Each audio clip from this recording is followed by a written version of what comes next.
자, 이 시간 우리 함께 읽었던 요한복음 3장 1절에서 16절 말씀을 가지고 지난주에 예고해 드린 대로 오늘 어떻게 거듭날 수 있습니까? 어떻게 거듭날 수 있습니까? 라고 이 제목을 가지고 나누고자 합니다.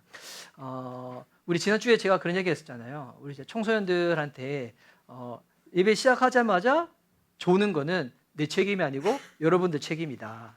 여러분 어제 또 연휴 시작돼가지고 토요일 날 몇 시에 늦게까지 주무신 잘 모르겠어요. 저는 어제 새벽 2시 잤거든요. 새벽 2시 잤는데 저희 집에 저보다 더 늦게 주무시는 분이 있어요.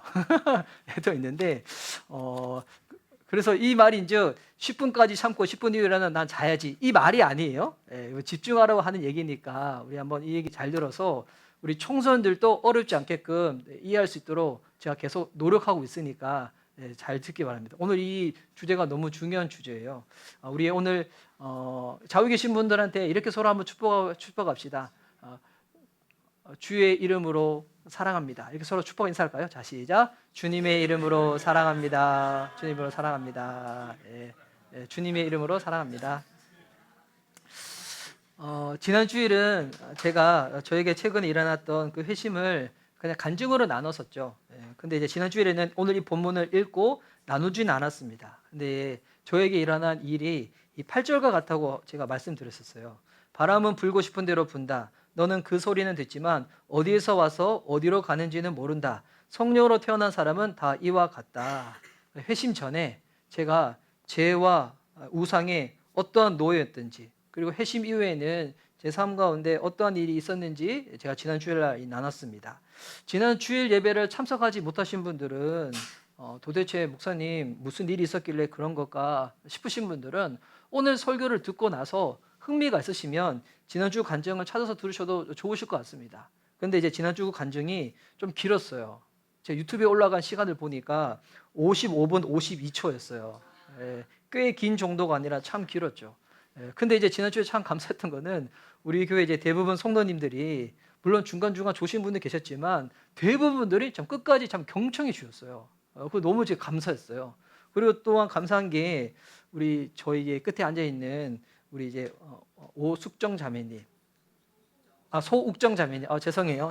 소욱정 자매님, 소욱정님이 우리 이제 건대에 온 우리 교환학생으로 오셨는데 제가 식사 때 너무 궁금해서 이것저것 많이 여쭤봤거든요. 그런데 아직까지 기독교 용어는 낯설어 가지고 지난주 제가 나눴던 간증의 한 20% 정도만 이해를 하셨대요.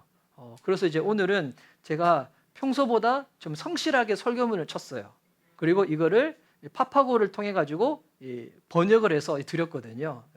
그래서 이렇게 파파고가 얼마나 번역이 잘 되는지 잘 모르겠어. 그래서 오늘 한번 들어보시고 어색하면 다시 얘기해 주세요. 다음 주는 구글로 한번 돌려드릴게요. 그래서 이제 우리 오늘은 지난 주일날 제가 예고해 드린 대로 제가 요한복음 3장 10절 말씀을 가지고 거듭남에 대해서 설명을 하려고 합니다. 그런데 이 본론에 들어가기 전에 제가 두 가지 좀 양해를 구합니다. 제가 이 거듭남을 준비하다 보니까 오늘은 본문도 다루지만 좀 교리 설교예요. 다루다 보니까 양이 제가 평소 준비했던 것보다 더 많아진 거예요. 그 더 많아진 양을 제가 한꺼번에 정하려고 하면 시간이 너무 길어져서 여러분 힘드실 것 같아가지고 오늘과 다음 주로 두 번에 나눠서 좀 하려고 해요. 제가 2년 전에 보니까 거듭남이라는 주제를 가지고 우리 교회에서 설교를 한 적이 있었어요. 그때 제가 10주를 했었거든요. 그런데 이제 이거를 2주 만에 한다는 게 참 쉽지는 않죠. 그래서 오늘은 가볍게 거듭남에 대해서 전하고 다음 주에 또 이어서 한번 전하도록 하겠습니다. 그리고 지난주 저의 그 간증의 제목이 이상한 목사의 회심 이야기였어요. 그럼 목사님, 그럼 회심에 대해서 설명하셔야지. 근데 왜 오늘 설교는 거듭남입니까? 라고 질문을 던질 수 있겠죠. 이에 대해서 원래 제가 그 신학책에 있는 글귀를 그대로 인용하려고 했는데 안 그래도 여러분 이 주일날 오전에 이렇게 들으면 너무 힘드실 것 같아가지고 제가 그냥 요약해서 설명드릴게요. 이거는 조지신학책 중에서 벌코프가 쓴 이 책이 있는데 그 아주 유명한 대표적인 조지신학 책이 있어요. 거기서 거듭남과 이 회심을 이렇게 설명하고 있거든요. 거듭남은 죽었던 영혼에게 생명이 허락되어지는 것. 그래서 거듭남은 순간적인 변화라는 거예요. 그래서 근데 동시에 일어나는 것이 뭐냐면 회심이 일어나게 됩니다. 거듭남은 우리가 의식하지 못하는 상태에서 신분의 변화가 오는 거예요. 그러면 회심은 뭐냐면 거듭난 것을 의식하게 되는 거예요. 거듭난 것을 의식하게 되는 거. 근데 이거를 저한테 적용하면 이런 거예요. 저는 이전에 아마 거듭난 사람이었어요. 그런데 그 안에도 그런 내용이 있거든요. 우리가 잘못된 교육을 받으면 이 생명의 씨앗이, 우리 가운데 생명의 씨앗이 심겨졌는데 이것이 활성화되지 않게 돼요. 그럼 어떻게 될까요? 하나님을 하나님으로 믿기보다도 우상과 죄의 노예로 돼요. 여러분, 신앙이 성장한다는 게 무슨 개념인가?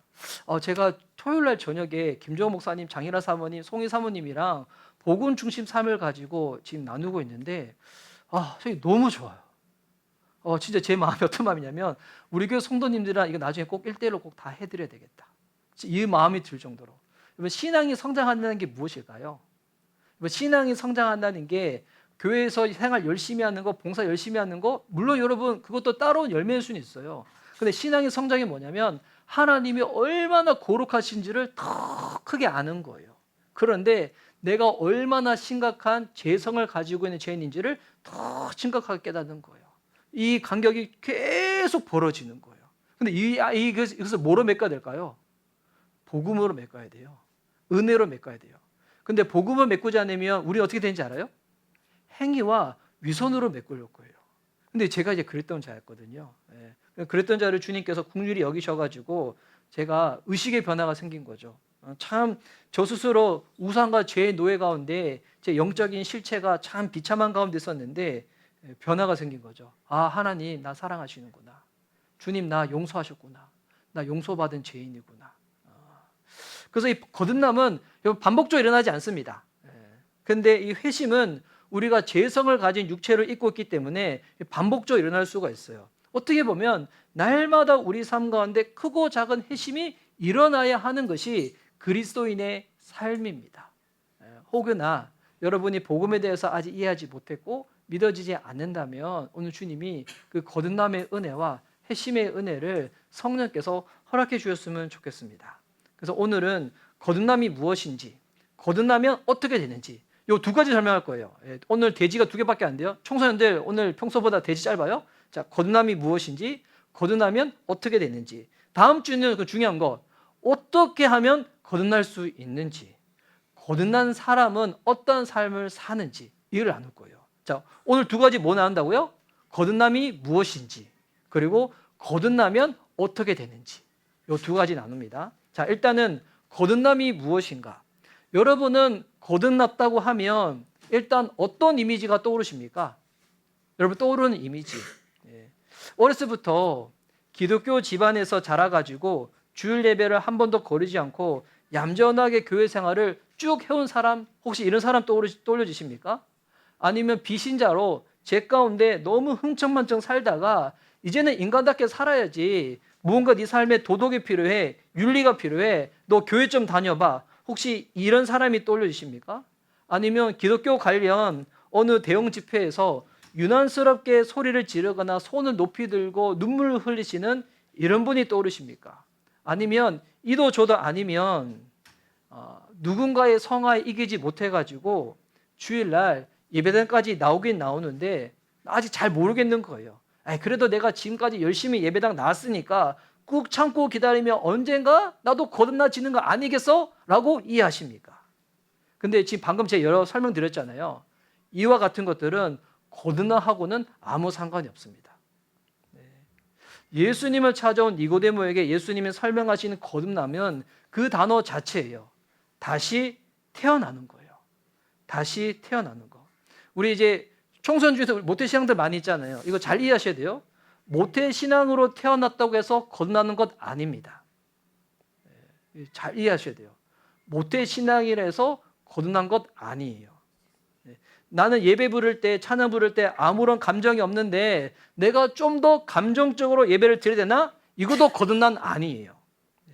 내가 너무 죄를 많이 지었으니까 나 착하게 살아야 돼, 나 도덕적으로 살아야 돼, 이것도 거듭남 아니에요. 아내와 가족을 따라서 나 나름 잘 나오고 있으니까 이제 어느 정도 시작했고 반 정도 나왔으니까 이렇게 더 가면 참다 보면 무언가 난 되겠지라고 하는 것도 거듭남 아니에요. 오늘 본문에 밤중에 예수님을 찾아온 니고데모에게 예수님 하시는 말씀 보세요. 니모데는 당시 어떤 사람이냐면 상헤드린 공회의 사람이었어요. 상헤드린이 뭐냐면 당시에 우리나라로 따지면 국회와 사법기관이 합쳐진 데예요. 국회와 사법기관이. 근데 여기에는 한 70명 정도의 회원이 있는데 거기에 한 사람이었어요. 그리고 바리새인이었대요. 사람들이 보기에 되게 경건한 사람으로 보는 사람이었어요. 아마 성경에 나와 있지 않지만 경제적으로도 전 부자였을 거라고 생각을 해요. 그러니까 사회적으로나 도덕적으로나 경제적으로 전혀 부족함 없는 사람이 예수님께 찾아왔어요. 반면 예수님은 어때요? 학력 없죠? 돈 없죠? 어떠한 잘난 배경도 없는 사람이죠. 이런 예수님한테 니고데모는 선생님, 랍비어라고 불러요. 겸손하기까지도 하죠. 이렇게 도덕적이고 지적이고 겸손하기까지 한 부자인 니고데모에게 예수님이 뭐라고 말씀하세요? 야, 너 좀 더 착하게 살아야 돼. 너 좀 더 찬양할 때 감정을 실어서 노래 불러야 돼. 너 좀 더 돈을 많이 벌어야 돼. 이렇게 말씀하지 않으세요. 오히려 예수님의 말씀은 이와 같은 것들에 저항하라고 하는 듯하게 말씀하세요. 3절 말씀에 보니까 예수께서 그에게 말씀하셨다. 내가 진정으로 너에게 말한다. 누구든지 다신하지 않으면 하나님 나라를 볼 수 없다. 여러분, 이 말씀의 의미가 뭔지 알아요? 너의 신앙 배경이 어떠하든, 모태신앙이든 그렇지 않든, 학력과 학벌이 어떠하든, 얼마나 도덕적이고 윤리적이든 거듭나지 않으면 구원받을 수 없다는 거예요. 여러분, 거듭남이 왜 중요한 주제인지 알아요? 거듭나지 않으면 구원받을 수 없다는 거예요. 이 말은 동시에 당신이 기독교 배경이 없어도 학벌이 미천해도 주변 사람들에게 어떤 비난을 받는 사람이라도 할지라도 거듭나면 구원받습니다. 다시 태어나야 한다는 이 말을 니고데모가 들었을 때 이해를 못했어요. 당연하죠. 영적인 것은 영의 일이고 육적인 것은 육의 일이니까. 청소년들 가만히 둬도 될 것 같아요. 그냥 편하게, 만약에 잘 안 들어오면 그냥 앉아 있어도 돼. 언젠가 너희들 가운데도 이 은혜가 임할 거야. 편하게 있어. 이거 뭐 이게 잘 들어오지도 않고 믿기지도 않는데 앉아 있는 것만 해도 얼마나 귀하고 복된 일이에요. 그냥 내버려도 될 것 같아요. 내버려도. 10분 지났으니까 그냥 다른 사람들 설교 듣는 거 방해만 안 되면 돼. 방해만 안 되면 되니까. 졸리면 자도 돼요. 졸리면 자도 되고 그래도 돼요. 자, 그 다시 태어난다 하는 이 말을 니고데모가 들었을 때 이해를 못했어요. 그래서 여러분, 거듭남에 대해서 계속 듣다 보면 솔직히 우리 마음 가운데 답답하기도 하고 불편하기도 해요. 그게 모른 채 교회 생활을 하는데 목사님은 계속 거듭나야 한다고 강조를 하는 거야. 근데 내 주변 사람들 보니까 나랑 별반 다르지 않거든요. 그러면 나 스스로 그냥 거듭났다고 여기면 되나? 라는 생각도 들어요.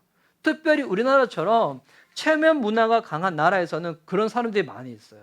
교회 생활 오래 한 거예요. 오래 했는데 이 성도의 신앙의 상태를 확인하지도 않았는데 오래 다니다 보니까 우리나라는 마치 이 직분 받는 거를 계급처럼 생각할 때가 있잖아요. 명예처럼 생각하잖아요. 그러니까 집사 직분도 주고 뭐 장로 직분도 주고 막 그렇게 해버리는 거예요.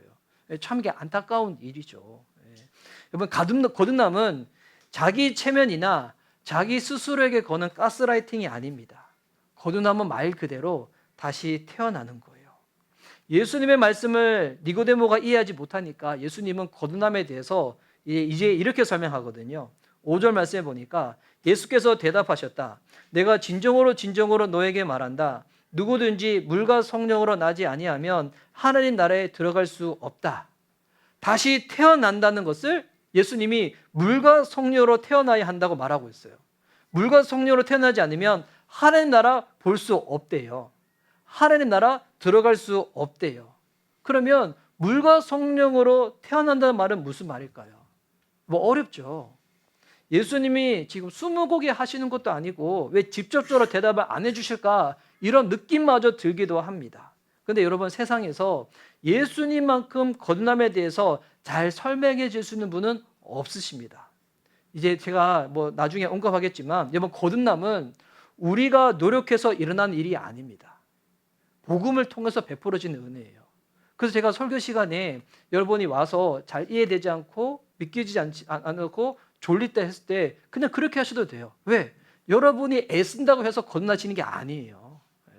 이 주님이 베푸시는 이 은혜이거든요.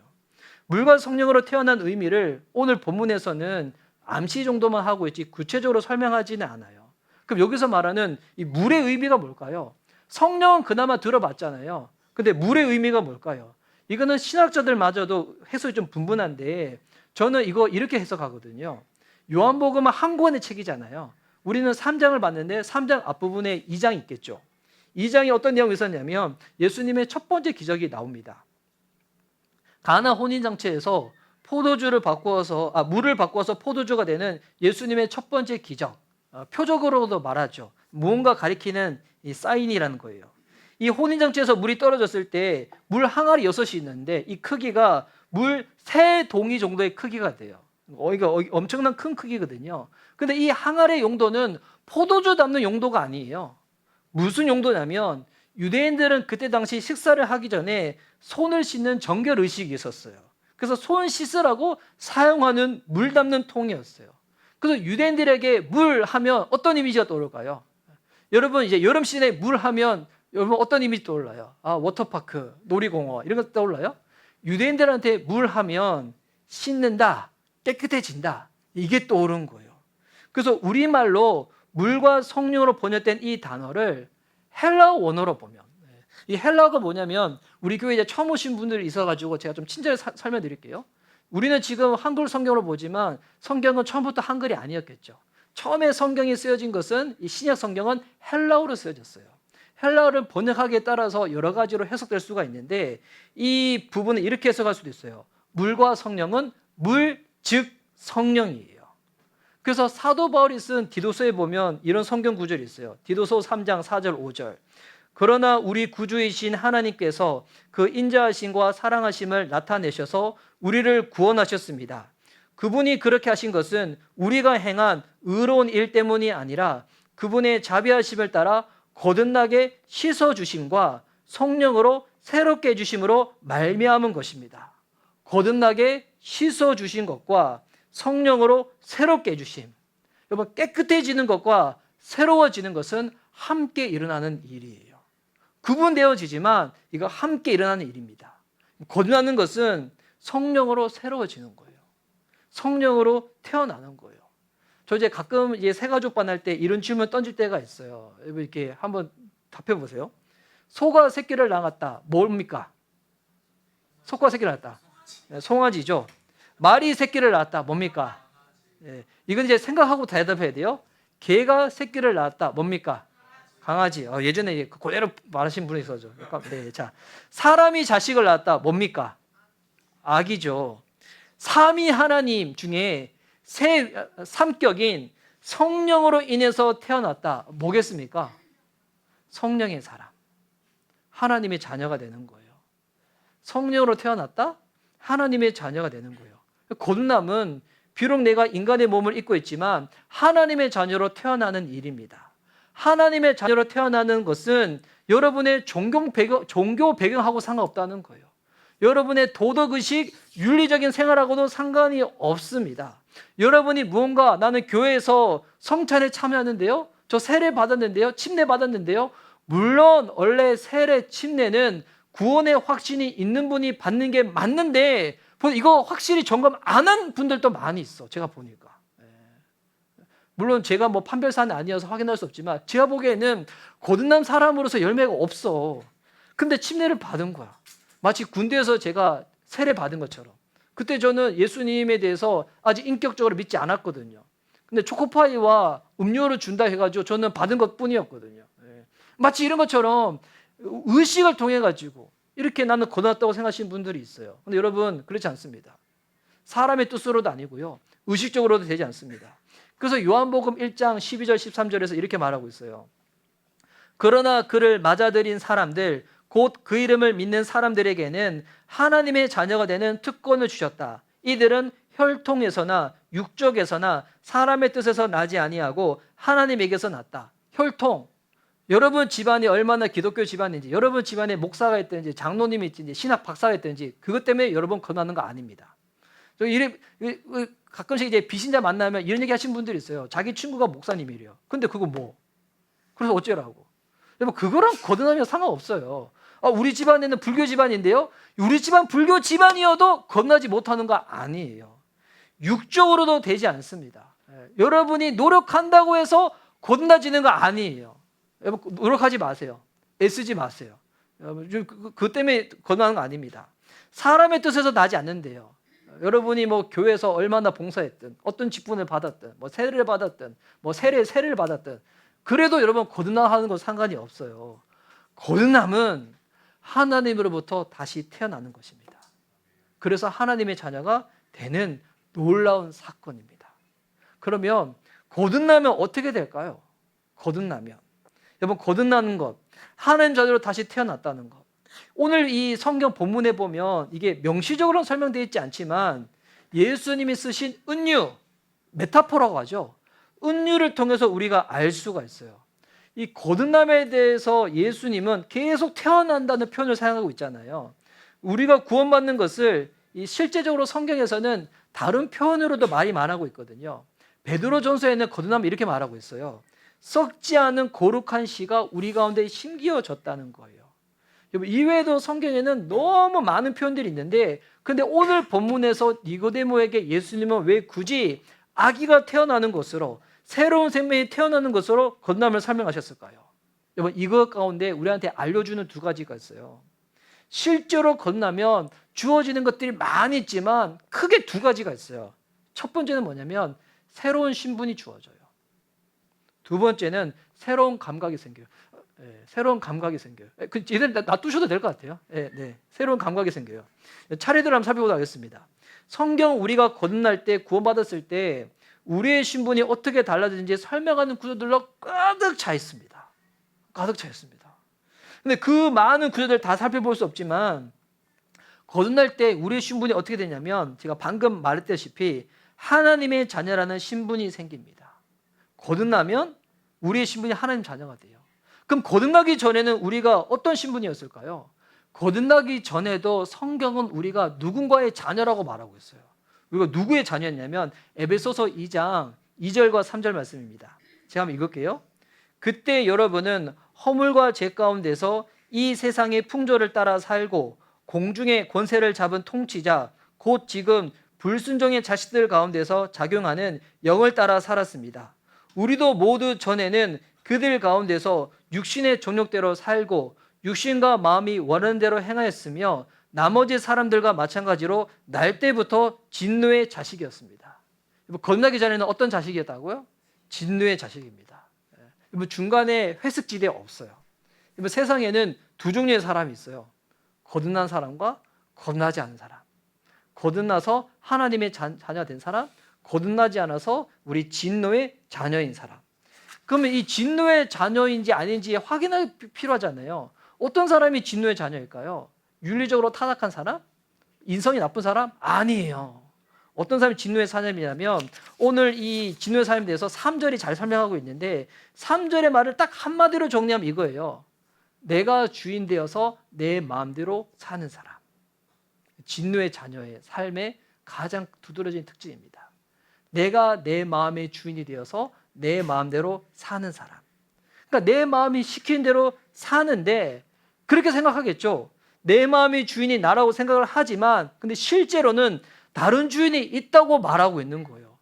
다른 주인이 내가 의식하지 못하는 상태에서 내 마음에 계속 그 생각을 집어넣고 있는 거예요. 그럼 다른 주인의 실체가 누군가? 2절에 나오죠. 공중의 권세를 잡은 통치자래요. 공중의 권세를 잡은 자? 뭐 하늘나라에 나라가 있나? 그게 아니죠. 누굴 말하고 있는 걸까요? 이게 사탄이에요. 사탄이에요. 우리가 거듭나기 전에는 사탄의 영에 따라서 사는 사람들이었다는 거예요. 좀 충격적인 이야기죠. 이 이야기를 할 때 좀 거부 반응 있으신 분도 있을 수도 있으실 것 같아요. 왜?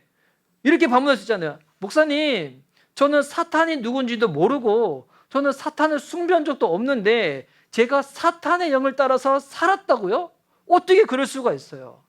이에 대해서 제가 적절한지 모르겠지만 한 가지 이제 예를 한번 들어드릴게요. 우리나라는 자유주의, 민주주의를 국가는 표방하는 나라입니다. 북한은 공산주의 나라죠. 사회주의를 표방하는 나라입니다.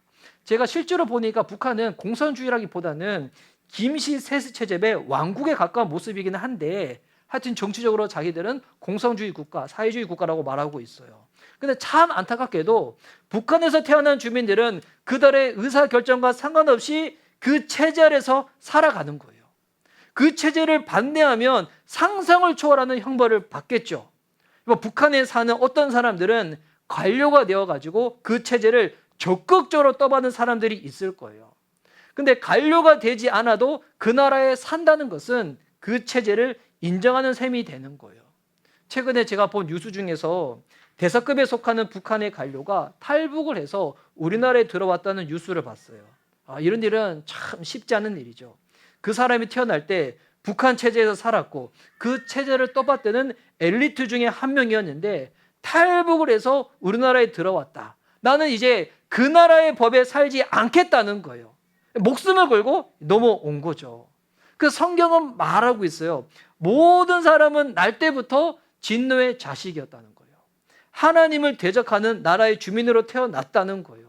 목사님, 저 사탄을 모른다니까요? 왜 저한테 그런 얘기하세요? 근데 그 증거를 성경은 이렇게 말하고 있어요. 내가 내 마음의 주인 돼서 살아왔다. 그 말인즉 여러분, 그 사람은 사단의 영의 지배를 받고 살아가고 있다는 거예요. 사람에 따라 정도의 차이는 있겠지만 처음부터 소속이 하나님이 아니라는 거예요. 그러면 진노의 자녀가라는 사람의 또 다른 증거는 뭐냐면 하나님에 대해서 가지는 마음이에요. 하나님에 대해서 어떤 마음을 가지냐면 두려움 또는 무시예요. 두려움 또는 무시. 이 두려움은 어떨 때는 적대적인 마음으로 드러나기도 합니다. 이 로마서 8장 15절 말씀인데요. 한번 띄워주세요. 여러분은 또다시 두려움에 빠뜨리는 종살이의 영을 받은 것이 아니라 자녀로 삼으시는 영을 받았습니다. 그래서 우리는 그 영으로 하나님을 아빠, 아버지라고 부릅니다. 자, 두려움과 무시예요. 이 하나님의 자녀가 아닌 진노의 자녀들은 하나님에 대해서 두려운 마음을 가지고 있어요. 왜? 자녀가 아니니까. 고하기 때문에 두려운 마음을 가지고 있어요. 그리고 이 사단은 세상 끝날에 하나님께 심판을 받거든요. 그래서 직접적이든 간접적이든 그날에 속한 자녀들도 동일하게 그 진노의 심판의 대상이 되는 것입니다. 또 다른 마음은 뭐냐면 무시입니다. 하나님에 대해서 무시하는 마음을 가져요. 여러분, 이게 무시가 일부러 억지로 노력해서 무시하는 게 아니에요. 하나님이 나의 아버지가 아니기 때문에 여러분 자연스럽게 무시되어지는 거예요. 이거를 잘 이해하셔야 돼요. 내가 교회에 와 있어서 하나님의 말씀을 듣는다고 해서 내가 하나님의 말씀을 따르는 건 아니에요. 제가 이제 몇 주 전에도 이 말씀 드렸었죠. 내가 정말 하나님의 말씀을 경청하는 자인지 무시하는 자인지는 언제 확인이 될까요? 여러분의 일상의 삶 가운데서. 여러분의 일상의 삶 가운데서 특별히 소중하고 결정적인 순간에 내가 누구의 말을 따르고 있냐를 보면 확실히 드러나요. 어떨 때는 우리는 연약해가지고 그렇게 못할 때도 있어요. 하지만 이게 점차 그분의 말을 따라가는 것들이 우리 삶 가운데 생기기 시작합니다. 결정적인 순간. 여러분, 인생의 결정적인 순간 뭐가 있을까요? 여러분이 무언가 대학을 가고자 일자리를 구하고자 할 때 그때 그것을 결정할 때 그 결정의 이유가 무엇입니까? 대기업에 가려고 해요. 대기업에 가려고 한 이유. 연봉을 많이 주니까? 그렇죠. 연봉 많이 주면 좋죠. 근데 그것만 이유입니까? 그것만 이유일까요? 그러면 하나님은 내 아버지라는데 아무리 영향도 안 끼치는 거예요? 내가 결혼을 하려고 합니다. 내가 누군가를 만났어요. 내가 그 사람을 만나려고 합니다. 왜 그 사람을 꼭 만나려고 할까요?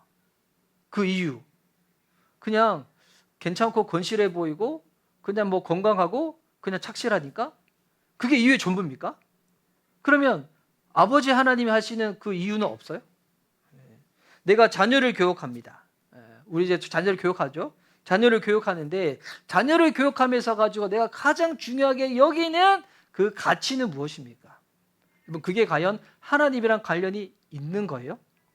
우리는 실제로 예배당에 와서 설교를 듣는데 실제로 우리 삶 가운데 무언가 결정을 할 때는 하나님 말씀에 따라서 결정을 하기보다도 그 말씀을 무시하고 뭐를 따르냐면 세상에서 말하는 그 신화를 따라서 결정할 때가 많아요. 하나님의 자녀가 아닌 사람들은 그게 그냥 전부이겠죠. 그게 전부이겠죠.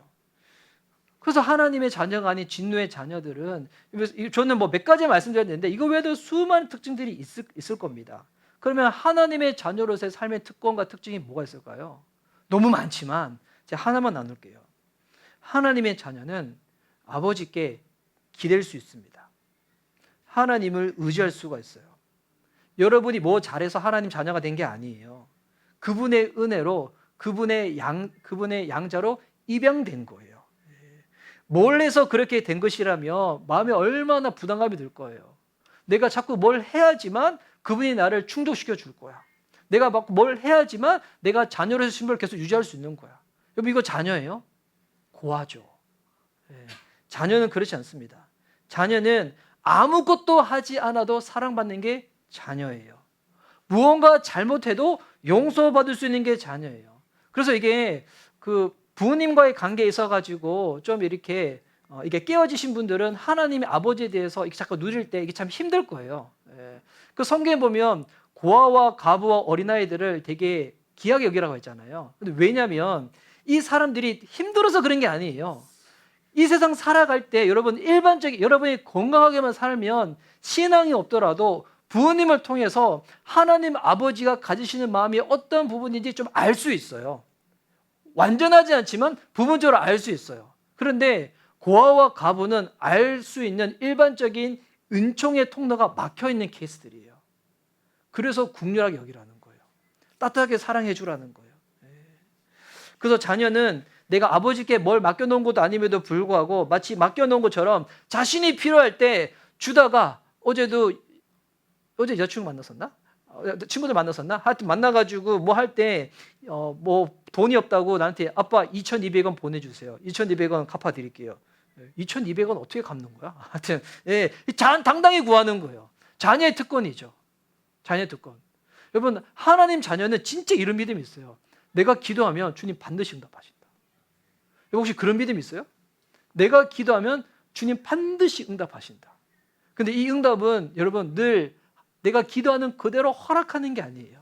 주님께 구하는데 내가 구하는 내용이 아니라 다른 방식으로 주님께서 응답을 하시더라도 주님이 나보다 더 잘 아시기 때문에 주님의 응답이 가장 선하고 아름다운 거야 라고 받아들이게 돼요. 이 새로운 신분이에요. 새로운 신분. 또한 이 새로운 신분에 걸맞게끔 우리에게 새로운 감각이 생깁니다. 이전에 느껴보지 못했던 감각들이 살아나기 시작해요. 사람들은 자기들이 보는 것이 세상의 전부라고 살아갑니다. 어쩔 수 없죠. 내가 보는 게 전부이잖아요. 그래서 내 눈에 보이는 것이 세상이 전부입니다. 그래서 사도 요한이 쓴 요한일서에서 세상에 있는 것들이 있잖아요. 이것을 압축을 해서 이렇게 설명하고 있어요. 요한일서 1장 16절 말씀.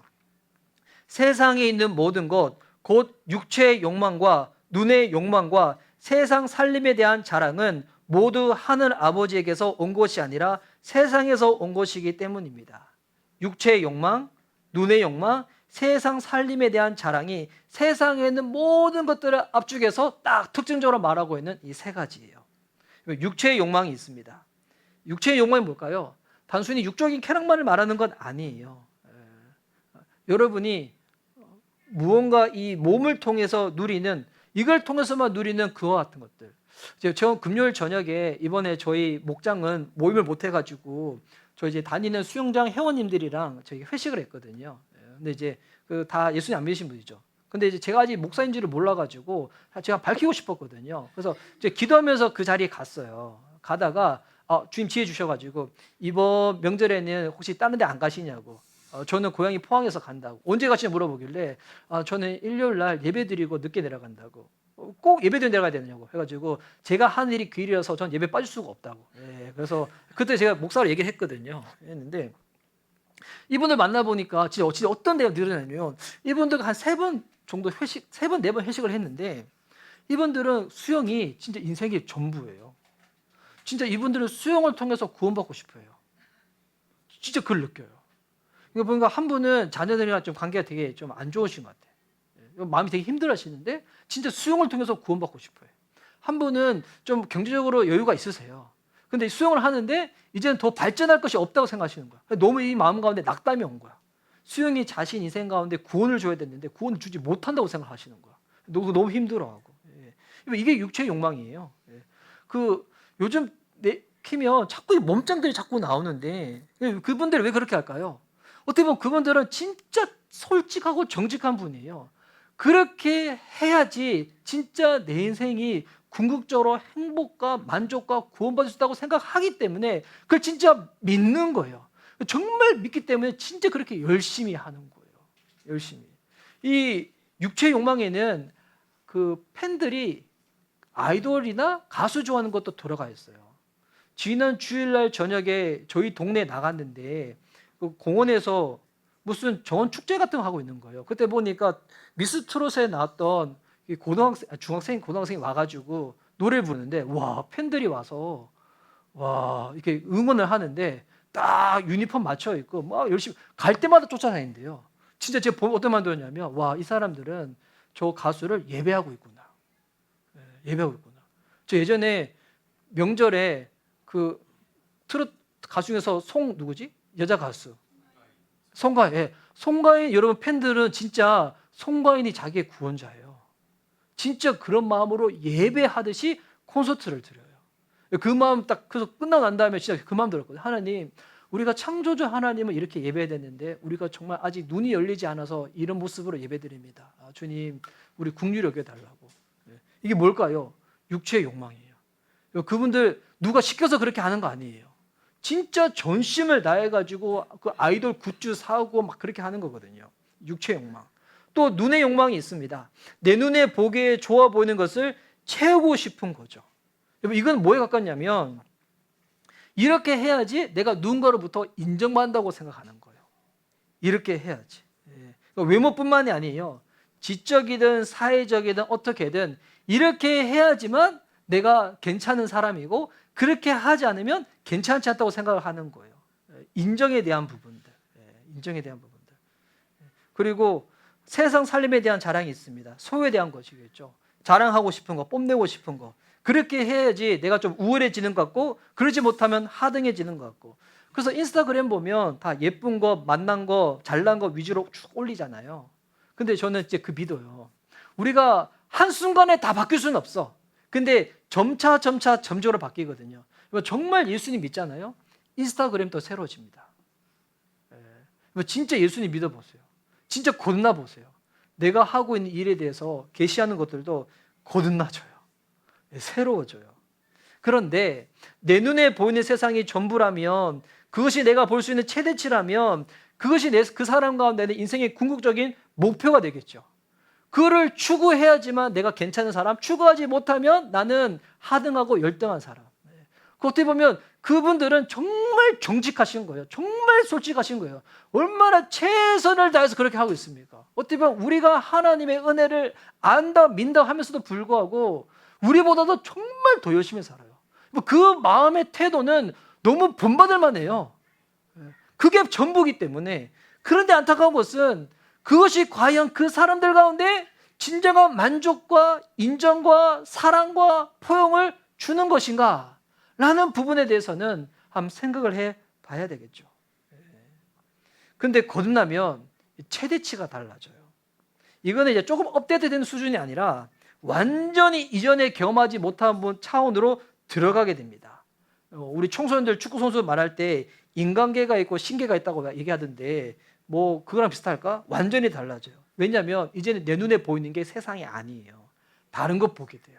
뭘 보게 되는가? 아까 3절에 이렇게 나왔었죠. 예수님 말씀에 예수께서 그에게 말씀하셨다. 내가 진정으로 너에게 말한다. 누구든지 다신하지 않으면 하나님 나라를 볼 수 없다. 여러분 그전에는 보는 게 아니었죠. 여러분 거듭나기 전에는 하나님 말씀에 대해서 하나님 나라에 대해서 그냥 듣는 정도였어요. 뭐 그런 경험 해본 적 있어요? 무언가를 보고 있는데 누가 나한테 말 시키는 거야. 저 가끔씩 집에서 자주 그래요. 어제도 그랬어요. 저 어제 뭐 보고 있었거든요. 아내가 저한테 얘기를 해요. 뭐 그때 대부분 뭐가 이깁니까? 보는 게 이겨요. 듣는 게 이기지 않아요. 그래서 제가 자꾸 물어보거든요. 무슨 얘기인지 못 들었다고. 그래서 제 아내 되게 힘들게 하고 그러는데 여러분 보는 게 듣는 거를 대부분 이깁니다. 소리가 안 들려요. 거듭나기 전에는 우리가 하나님에 대해서 듣는 정도였어요. 그리고 내 눈에 뭐가 보여요? 세상이 보이는 거예요. 누가 이겨요? 보는 게 이기는 거예요. 세상이 이기는 거예요. 들어도 들리는 대로 살지 못하는 게 당연한 거였어요. 눈에 보이는 세상이 더 진짜 같았거든요. 그렇게 돼야지만 내가 정말 내 스스로 괜찮다고 생각을 했었거든요. 그런데 거듭나면 TV 채널 바뀌듯이 완전히 화면이 바뀝니다. 이제 세상이 보이는 게 아니라 누가 보인다고요? 하나님이 보이기 시작하는 거예요. 은유적인 표현이죠. 실제로 하나님 눈을 보는 게 아니에요. 은유적 표현이에요. 진짜 하나님이 보이기 시작하는 거예요. 하나님이 다스리는 나라가 내 귀에 들리는 소리가 아니에요. 눈으로 보이는 것처럼 보기 시작하는 거예요. 이제는 내 눈에 보이는 하나님 나라가 귀에 들리는 세상 나라의 소리를 점차 이기기 시작하는 거예요. 근데 이 정도에서 끝나는 게 아니에요. 5절에 보면 그 하늘 나라에 들어간다고 나와 있어요. 세상 속에서 살지만 이제 하나님 백성으로 살게 되는 거예요. 물론 예수님 다시 오실 때까지 우리가 완전하지는 않지만 이미 임한 하나님 나라의 백성으로 살게 됩니다. 그리고 언젠가 예수님 오시는 그날, 완전히 도래할 그날을 소망하며 하나님 백성으로 그 나라에 들어가게 되는 거예요. 주님 다시 오신다 했는데 왜 금방 다시 오지 않고 이 시간을 계속 길게 보실까요? 이 안에도 주님의 선한 마음이 있어요. 우리를 정결하게 만들기 위해 가지고, 우리를 정결하게 만들기 위해서. 그리고 아직 택함 받은 백성 중에서 구원받지 못한 백성들을 구원하시기 위해 가지고, 그리고 하나님의 심판은 완전하거든요. 시간이 지나면 지날수록 이 거듭나지 못한 인간들의 제약상들이 더 드러나게 될 거예요. 하나님 나중에 심판하실 때 그 누구도 변명하지 못하도록. 보이는 것은 잠깐입니다. 근데 보이지 않는 것은 영원함입니다. 거듭난 사람들은 이제 눈에 보이는 것을 인생의 궁극적인 목적으로 여기지 않습니다. 이제는 더 이상 그 삶을 살 수가 없어요. 왜? 내가 보는 최대치가 완전히 바뀌었거든요. 그러니까 이전의 삶으로 돌아갈 수가 없어요. 마치 이런 거예요. 제가 원래 우리 교회 가까운 데 있는 대학병원을 쭉 다녔어요. 10년 정도. 그러다가 작년 말에 병원을 옮겼어요. 서울에서 말하는 소위 5대 병원이라 하는 병원을 옮겼죠. 옮겼는데 진짜 그런 느낌이었어요. 와, 이전에 병원도 큰 병원이었는데 동네 가게 수련처럼 여겨지는 거예요. 갔더니 시설, 시스템, 교수님 옆에 붙어있는 펠로 숫자부터 비교가 안 되는 거예요. 무엇보다 그 교수님이 저한테 해줬던 처방이 저한테 너무 잘 맞았어요. 제가 미치지 않고서 다시 병원 옮길까요? 안 옮기죠. 왜? 저한테 뭐가 더 잘 맞고 유리한지 전 너무 잘 알거든요. 만약 저희 집이 거기서 이사해서 이 교회 근방으로 이사 온다고 해도 제가 이 가까운 병원으로 다시 갈까요? 저 안 갈 거예요. 좀 불편은 하겠죠. 지금 다니는 병원에 가려면 차로 더 몰래 가야 되니까. 그런데 제 삶에 뭐가 가장 유리하고 좋은지를 알기 때문에 결코 옮길 수가 없는 거죠. 비슷한 거예요. 보는 게 달라지잖아요. 경험하는 게 달라지잖아요. 내게 무엇이 더 유익한지 좋은지를 이전에 분별하지 못했는데 분별하게 되잖아요. 세상 속에서 살아가는 그리스도인들 불편하실 거예요. 우리가 일부러 좁은 길 가는 게 아니에요. 그리스도인이 되면 그 삶 자체가 좁은 길이에요. 근데 불편하실 거예요. 근데 정말 하나님 나라를 본 사람들은 오해받아도 이전의 삶으로 도저히 돌아갈 수 없어요. 거듭나면 도저히 못 돌아갑니다. 가끔씩 그런 사람이 있죠. 교회 열심히 다녔는데 중간에 이탈하고 아니면 어떤 사람 진짜 개종한 사람들도 있었어. 목사님 그 사람은 어떻게 된 거예요? 저 확신 있게 말할 수 있어요. 그 사람 겁나지 않는 사람이었어요. 주님 못 본 사람이에요. 정말 그날을 본 사람은 연약해서 넘어질 수는 있어요. 연약해서 죄를 지을 수도 있어요. 근데 여러분 도저히 이전의 삶으로 돌아갈 수가 없어요. 성경 볼 때 어떨까요? 이전에 봤던 거랑 전혀 느낌이 달라요. 새로운 감각이 생겼거든요. 이전에는 내가 진짜 까막눈이었던 것 같아. 성경 봐도 이해도 안 되고 잘 몰랐는데 이제 진짜 누가 불 킨 것 같아. 성경이 새롭게 보기 시작해요. 예전에 머리로만 알아서 이해했는데 이제는 정말 나를 향해서 하시는 말씀으로 들리기 시작하는 거예요. 이전에는 내가 했던 것들이 벌 받을까 봐 무서워서 의무감에 짓눌려서 했는데 이제는 주님을 사랑하는 동기로 율법을 순종하게 됩니다. 율법을 순종하게 됩니다. 지금 주일 예배 드리는 것도 마찬가지실 것 같아요. 요즘 현대인들의 우상 중에 하나가 시간이니까 주일 예배 드릴 때 습관화하는 거 참 좋은 일이에요. 그런데 제가 주일 예배 안 드리면 한 주간 살아갈 때 하나님이 나를 벌하실 것 같고 나를 망치실 것 같고 그게 무서워서 줄 예배 드린다? 아니요. 이게 마음이 바뀌어져요. 지금 바뀌어져요. 하나님이 왜 우리한테 안식 허락하신지 알아요? 하나님의 안식이 필요해서 그런 게 아니에요. 우리가 안식이 필요하기 때문에 하나님 그분이 안식하시는 거예요. 마치 이런 거예요. 가게 사장님이 있는데 사장님이 왜 안식을 할까요? 직원들 쉬게 만들려고. 사장님이 안 쉬면 직원들이 쉴 수 있어요? 못 쉬잖아요. 그거예요. 하나님 우리 너무 잘 하시거든요. 여러분이 육적으로 안식하지 않잖아요? 영적으로 안식하지 않잖아요? 그러면 주님 우리를 너무 잘 하시기 때문에 여러분의 삶은 어느 순간부터 내가 지금 느끼지 못했을 뿐이지 망가지는 거예요. 고장나는 거예요. 주님 안에 거할 때 영적으로 육적으로 우리가 진정한 쉼과 안식을 누릴 수가 있어요. 그래서 이제는 말씀 가운데 주님의 율법이 주어졌을 때 이해가 아직 잘 안 돼. 내 믿음의 수준으로는. 근데 주님을 신뢰하는 그 믿음이 생겨가지고 순종하게 됩니다. 왜? 이 말씀을 지킬 때 하나님이 나를 보호하시고 나를 지켜주시고 나를 만날 때 상 주신다는 것이 믿어지기 때문에 이제 정말 하나님 말씀이 이정표, 나침판, 내 삶 가운데 유일무이한 진리한 말씀이 되는 거예요. 저는 요즘 새날 경건 기도회 때 혼자 나와서 예배를 드리는데 저희 고백인데 전 너무 감사해요. 진짜 그때 시간에 말씀을 보는데 너무 풍요해져. 새날 경건 기도회는 내가 나를 목회하는 시간이라 생각하고 지금 하고 있거든요. 너무 풍성해져요. 그리고 하루를 살아갈 때 복음은 어떻게 살아가는 줄 알아요? 회개와 믿음이에요. 회개와 믿음. 제가 오늘 저녁에 요즘 복음일기를 쓰고 있거든요. 제가 이제 복음일기 좀 다듬었어요. 지금 신학조 좀 보고 좀 다듬었는데 복음일기 때 제가 회개 기도를 하면서 근데 저보다도 박현영 목사님이 더 성실하게 쓰시는 것 같은데 하면서 와 진짜 너무 감사해요. 복음이 살아내지는 거구나. 이거 지금 경험하고 있어요. 이번 주에 워십 온라이브를 진행하시는 목사님이 올해 일정 관련해서 월요일 밤에 저한테 전화를 주셨어요. 이제 워십 온라이브를 이제 다른 교회에서 하다가 12월 달에 저희 교회에서 이제 하기로 했는데 제가 그 고백을 나눴거든요. 목사님 저 회심했어요. 저 회심했는데 회심하고 난 다음에 깨달아진 것이 회심하기 전에 깨달아진 것을 다 모은 것보다 비교할 수 없을 만큼 훨씬 더 커요. 라고 고백을 했어요. 거듭나면 새로워집니다. 그리고 계속 새로워집니다.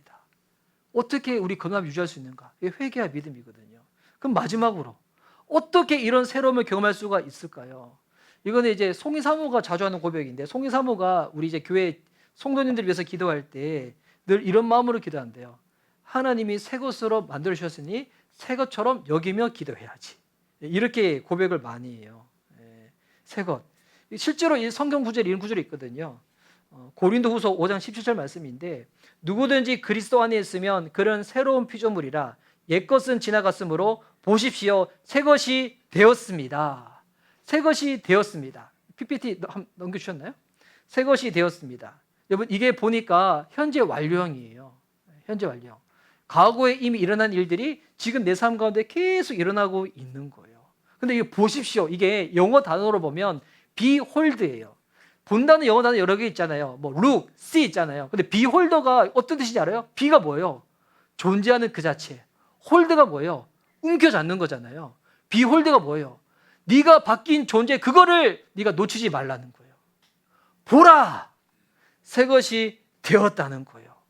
그리스도 안에 있을 때 주님이 우리를 새로운 피조물로 만드셨고 지금 새로운 피조물로 계속 우리를 빚어가고 계시다는 거예요.